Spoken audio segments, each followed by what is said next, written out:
Fighting game players will never accept the blame. This is peak. This is why the LK Stage Jam multiverse exists in the first place. No, this cinematic universe LK Cross Stage Jam exists because we talk about the same shit.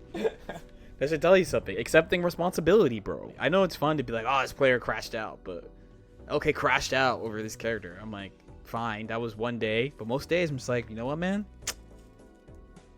I gotta accept it. I did that dumb shit, or I don't have an answer, or you gotta look inwards. So sometimes, even if you play really, really well, you're not gonna top 4 every single time. He's like, but isn't it nice that in fighting games, whenever you lose, there's nothing else to blame, right? Like it's a one-on-one game. It's your fault. And that is like one of the funniest things human beings ever say. It's like 80% true. The hardest part, I mean, okay, you have to accept. You must accept. You must accept. Like, the reason why you accept is because you want to make sure you get to a point where you're doing as much as you possibly can before you start blaming characters, assuming your character is decent already. I specifically play very character-driven games. Sometimes people are like, you focus too much on characters, but I play character-driven games. So the character you play matters in all fighting games, but it especially matters in like anime games and team games. So you really want to do as much as you possibly can before you start letting the voices actually be like, it's the character that's the reason, you know? The idea that a fighting game player would be like, oh, that's my bad, is just so funny because only the elites. It is the truth. You're playing a one-on-one game. Maybe not only the elites, probably also people who watch certain content creators and stuff. If you lose, you lost, right? But like, it's lag, it's the matchup, it's the character's not good, it's the opponent plays weird, they play bad, they're playing gimmicky, like the game sucks. But like, truly, all these things outside the game sucks. I mean, high key, even if the game sucks, just frankly, if you think the game sucks, all of these things, there's a type of person that could say this and be like oh no, not all, like say like they play weird. Like, okay, you lose a round and you're like, they play weird. So you think your opponent plays weird. So do you change how you play to deal with your opponent playing weird? Or do you just lose another round and be like, fuck this gimmicky ass? You know what I mean? The person who says that, what they do after this thought crosses their mind, that's the big thing of like, is it just, are you accepting what's happening and adjusting? Or are you just like complaining pretty much? If you ask a fighting game player after they win, they would agree with you. However, if you ask a fighting game player after they lose, they're probably not going to have the same agreements of. Not immediately. If you ask them right after they lose, you're going to hear some wild shit, bro. Trust me, trust the source, because I be saying insane shit none of you know. Only like Nitro knows and Jonathan knows. I be saying wild shit sometimes after I be saying wild shit after I win. Right away. The Gigabrain take is the game is only fun when people are agreeing, like the discovery period, the new part. It is true. Some people just don't like it when the game gets solved and you have to play better. And I don't even mean solved as in like solved. I mean like there's closer to a correct way to play the game. Some people don't agree that there's a correct way to play fighting games. You know what I mean? I think there's a correct way to play. I think there's a correct way to play. I think some games, characters only have one play style straight up. I think other games, most games that are loved though, characters have like a couple of valid play styles. But I definitely think I'm definitely team there's a right way to play the game. Like, what does it say about you as a fighting game player if you're only good when other people don't know how to play the game well? Yes, sir. Yes, sir. Yes, sir. Yes, sir. Yes, sir. Damn, you kind of shitting on them. I be saying shit like that. Some games are just not fun. Almost every modern fighting game now changes often enough that like it's not unlikely for you to just not like a season of the game or like a version of the game or something. There's somebody out there who may have really liked season 1 of Street Fighter, and then season 2 they really don't like the changes, like either because their character changed, the balance changed, or like they're just not a fan of the game anymore. Yeah, let me be real. Since my perspective is that I can't speak for Street Fighter again, but at least in my experience, all the fighting games I play are extremely character driven. All the fighting games I've mained, I should say, are extremely character driven. So when you hear like the majority of high level people saying they don't like a version, the majority of them don't like the version because something with characters. It's always something with characters. It's very rare that you have something like a season 3 Wild Assault where like people are like, we think the game is capped right now because they added this mechanic. It's usually just like something with my character being shit or something with the character being good in an annoying way. Like almost always. Characters really drive this genre.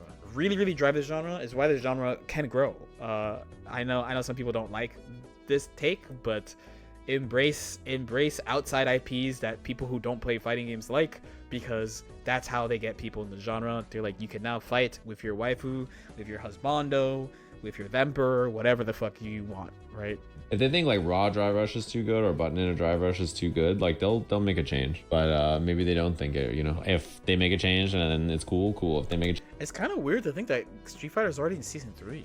Street Fighter 6 offense right now, it doesn't have that much teeth in terms of... No, that means I misspoke. I meant like it's weird to think that it's going to be in season 3 soon. The kinds of things you look for in old fighting game offense. This game doesn't have long enough knockdowns to get credible left rights. It doesn't have really messed up overhead low mix-ups generally. And even safe jumps in this game are parryable, right? Most of the mix is strike throw. If there's no throw loop offense, and there's no like drive rush and neutral or no button into DR to scare people, you do need some way to generate offense that's credible in the game, or like there's just no way to hit the other person and kill them. One thing is that fighting game players will never be satisfied with a game, right? They're never satisfied with... This is gonna make someone really fucking mad, but in my opinion, from competing for a while, I think fighting game players are never satisfied with a fighting game until after it stops getting developer support. Then there are like a small group of super hardcore people that are also the vocal minority at the same time, where like this game's just shit. Like Street Fighter 6, if you explain the concept of Street Fighter 6 in like 2020 or 2021, I think people would think that's like a god game, and people still find ways to complain. Of course, it's because of character stuff, right? But people still find ways to complain. People are never satisfied. Street Fighter 6 should be like the god game. There are also games that I've played in the past where I'm like, I mean, for example, we were doing combo trials with BBC6, right? And that is the most balanced version of BBCS by far, and everyone's like, this shit is boring. Or I played Multibot at Cadenza, everyone's like, this shit is boring. That game is incredibly fair. There's like no bullshit. Every time they make a game with no bullshit in it, people still find shit to complain about. You know, I accept it. I accept it at this point. People also don't know what they want. That's very true. So that the defensive offensive scale is like correct, but you just have to make changes. Like without dry rush, no character ever has plus frames or like offense or like combo extensions or like juggles. It wouldn't be a small change. It would be like you have to change everything about the game. They probably will at some point though, right? I'd be pretty surprised if the systems of Street Fighter 6 stay the exact same forever. I mean, that's the game though, no? Like they never changed, I shouldn't say they never changed. They added more V mechanics, right? But I think V trigger was always like a core mechanic in Street Fighter 5, no? Plus, in my opinion, the perfect fighting game needs a crumb of bullshit. Some bullshit makes the game exciting, just not too much. Too much and the game's capped. Too little, everyone says it's boring. So you need enough that, let's say, people get gray hair early, or you need enough that people be squeezing their butt cheeks a lot in some situations. You know what I mean? Just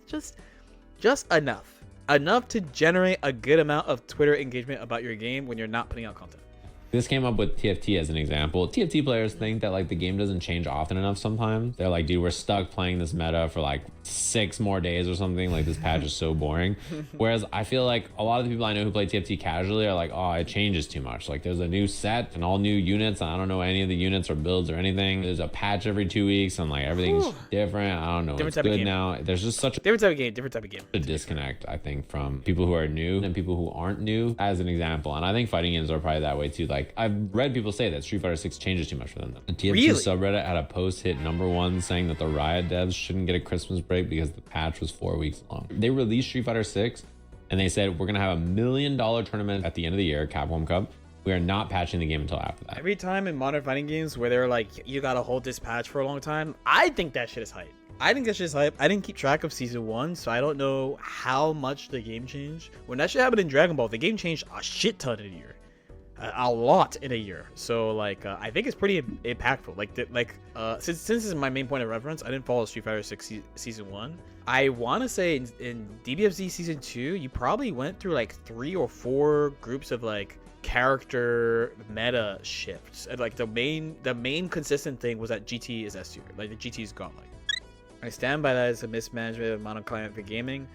I kind of disagree for fighting games. I wish more they did that, but I get why they don't do it. because for every oh my god the game changed so much in a year, there's also oh my god this game is fucking sleep and everything is the same and we figured it out really fast. So I am cool with with more patches in a year, you know, like I think Strive is a good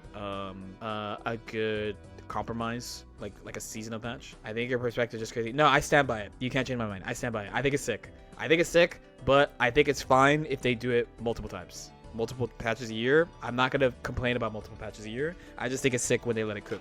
When they let it cook, I'm like, because again, I acknowledge that the game could get really stale really fast if people don't actually find shit.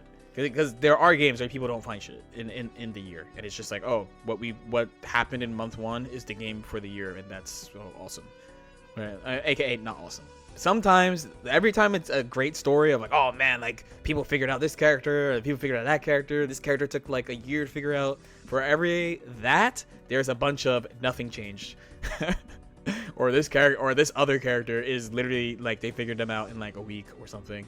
Or character doesn't get figured out for like a month or 2, then someone finds something giga broken, and then the character just becomes that for the rest of the year, and it's like boring as fuck. So I'm cool with it. I'm not like super boomer where like people are like it has to be yearly and that's it. Like the game doesn't develop if they like patch it multiple times a year. I'm not that. I just think it's cool when they choose to not do it.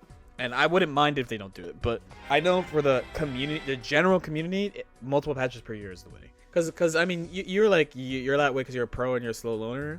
But what I would end up doing, if it was like NRS patches, I would do what NRS players do and just whatever is scrubby and easy. Because classic NRS, you only have like a month to like 6 weeks on a patch. So it's like, are you really gonna be the fucking alchemist, or are you gonna pick Scorpion in Injustice 1? You know what I mean? You know, I'm just saying I think it's cool when they let the game. Every time they let the game rock for a year, I'm like, so brave, so true, so brave. You know what I mean? People, if I recall correctly, people were not happy that the SF6 devs were like, yeah, we're just letting the game cook for a year. If I recall correctly, people were mad about it. So every time a dev does that, I'm like, I salute. I'm like, you brave. It's 2024, 2025 now. It's a good video. I like talking about shit like this, honestly.